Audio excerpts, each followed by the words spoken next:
No one tells you when you dive into motherhood that your goal is to make yourself obsolete.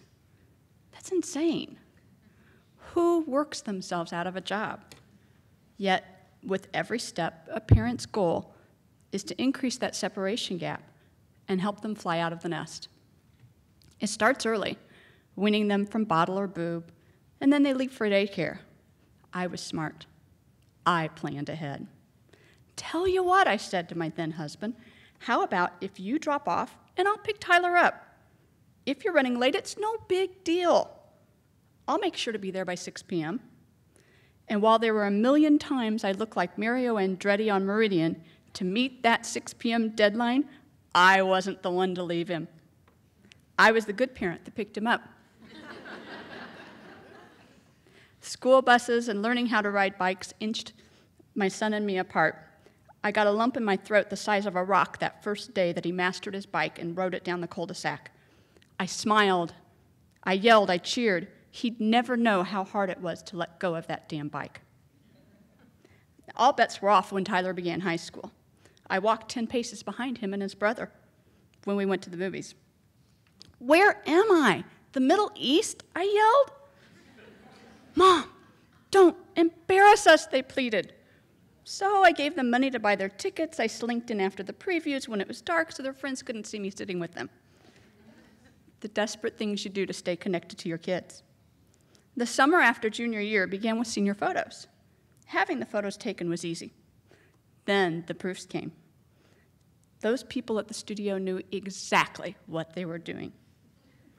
Lights dimmed, music started playing, and I swear, Wind Beneath My Wings started playing right at the point that they asked me, did I want the entire DVD set? Yes!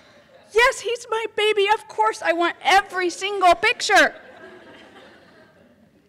Senior year arrived, the mother of all tests for mothers. The first day of school became the last first day of school, and the first football game became the last first football game, and so on. And of course, there were events to memorialize every single final step. Senior night for football, banquets, award ceremonies. Do these people have no shame? I made it through most of these events fairly unscathed. I took both boys to see a movie that summer after high school graduation, Toy Story 3. Do you know the plot? It's where Andy prepares to leave for college and he says goodbye to his childhood. This is not the movie you should take your kids to see as they're preparing to send your firstborn off to college. I cried. Actually, I sobbed at the end of the movie, but in my defense, other parents sobbed too. It was an epic fail. Epic fail. So the big day came to send Tyler off to college. I pretended to be upbeat and excited, while inside I was dreading that awful moment when I had to say goodbye. We made it to the dorm intact, but I had a million things to buy for the dorm room. As I weaved down the aisles of Target, finding another thing to put in the cart, Tyler rolled his eyes and said, Mom, really, I've got what I need. But then something happened. We were ready to leave, and he said, you know, maybe we could go to dinner together. And I knew at that moment that this parting was just as hard for him as it was for me. I pulled him aside quietly and said, Sweetie, at some point your dad and I have to go, whether it's now or after dinner. Why don't we drop you off at rugby practice on our way out? And Tyler took a deep breath and said, okay, I guess. And we found the field, and I swear the guys looked like pro football players, and I was leaving my baby with them.